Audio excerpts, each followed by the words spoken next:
warahmatullahi wabarakatuh. Hai sahabat pembelajar hebat, semoga kita dalam keadaan sehat walafiat dan penuh kegembiraan. Ketemu lagi dengan saya, Bu Yulia Fitri, guru SMA Negeri 2 Bukit Tinggi, Sumatera Barat. Materi video pembelajaran kita adalah perkembangan teori atom. Sasaran dari materi ini, sahabat pembelajaran kelas 10 SMA NA. Tujuan dari pembuatan video perkembangan teori atom ini supaya sahabat pembelajar dapat memahami tentang perkembangan teori atom dari dulu sampai sekarang. Yuk kita simak videonya. Model atom pertama kali dikemukakan oleh John Dalton pada tahun 1800-an.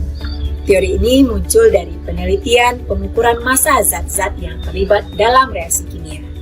Dalton menyimpulkan bentuk atom seperti bola pecah. Dalton menyimpulkan penelitiannya yang dituang dalam bukunya A New System of Chemical Philosophy yang berisi tentang atom yang lebih dikenal dengan hipotesis teori atom Dalton. Yang bunyinya, 1. Setiap unsur terdiri atas partikel yang sudah tidak dapat terbagi lagi, yang dinamai dengan atom. Kedua, atom-atom dari suatu unsur adalah identik. Atom-atom dari unsur yang berbeda mempunyai sifat yang berbeda, termasuk mempunyai massa yang berbeda. 3. Atom dari suatu unsur tidak dapat diubah menjadi atom unsur lain, tidak dapat dimusnahkan atau diciptakan. Reaksi kimia hanya merupakan penataan ulang atom-atom. Senyawa terbentuk ketika atom-atom dari dua jenis unsur atau lebih bergabung dengan perbandingan tertentu.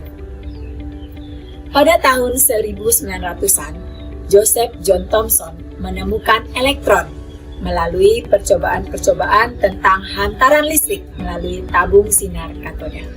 Penemuan ini menyebabkan teori atom Dalton tidak dapat diterima lagi. Menurut Thomson, atom terdiri dari materi bermuatan positif dan di dalamnya tersebar elektron bermuatan negatif, bagaikan kismis dalam roti kismis. Secara keseluruhan, atom bersifat netral. Pada tahun 1910, Ernest Rutherford bersama dua orang asistennya, yaitu Hans Geiger dan Ernest Marsden, melakukan serangkaian percobaan untuk mengetahui lebih banyak tentang susunan atom. Mereka menembaki lempeng emas yang sangat tipis dengan partikel sinar alfa berenergi tinggi. Dari eksperimen ini, mereka menemukan sebagian besar partikel sinar alfa dapat menembus lempeng emas tanpa pembelokan, seolah-olah lempeng emas itu tidak ada. Sebagian kecil sinar alfa mengalami pembelokan yang cukup besar dan beberapa dipantulkan. Berdasarkan percobaan ini, Rutherford membuat model atom miliknya. Atom mempunyai inti yang sangat kecil, sangat kecil, dan bermuatan positif yang berada di pusat atom. Elektron beredar mengelilingi inti atom pada lintasan yang relatif jauh, sehingga sebagian besar dari atom terdiri dari ruang hampa.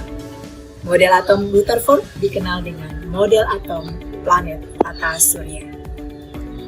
Model ini menimbulkan pertanyaan, yaitu mengapa muatan negatif elektron tidak jatuh ke dalam inti yang bermuatan positif.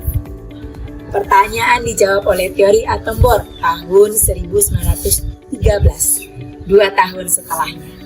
Niels Bohr setuju dengan model atom tata surya yang dikemukakan oleh Rutherford. Dengan pengetahuannya tentang energi dan fisika kuantum, Niels Bohr menyempurnakan teori atom Rutherford sehingga dapat menjawab pertanyaan, kenapa elektron tidak jatuh ke inti atom. Model atom Rutherford yaitu dalam atom terdapat lintasan-lintasan tertentu tempat elektron mengorbit inti atom tanpa disertai dengan pemancaran atau penyerapan energi. Elektron hanya berada pada lintasan yang diperbolehkan. Yang ketiga, elektron dapat berpindah dari satu lintasan ke lintasan lain disertai dengan pemancaran atau penyerapan sejumlah energi. Kesuksesan teori atom melahirkan tabel periodik unsur-unsur.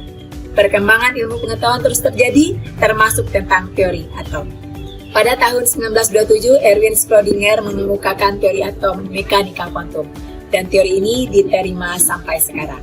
Teori atom mekanika kuantum mempunyai persamaan dengan teori atom Bohr dalam hal tingkat-tingkat energi, tetapi berbeda dalam bentuk lintasan dan orbitnya. Teori atom mekanika kuantum, atom terdiri dari inti atom bermuatan positif dan awan-awan elektron yang mengelilinginya. Daerah kebolehjadian ditemukan elektron disebut dengan orbital. Dan dapat kita simpulkan, inilah perkembangan teori atom. Dalton, Thomson, Rutherford, Bohr, dan mekanika kuantum. Semoga dapat dipahami ya, pembelajar hebat. Sampai jumpa. Wassalamualaikum warahmatullahi wabarakatuh.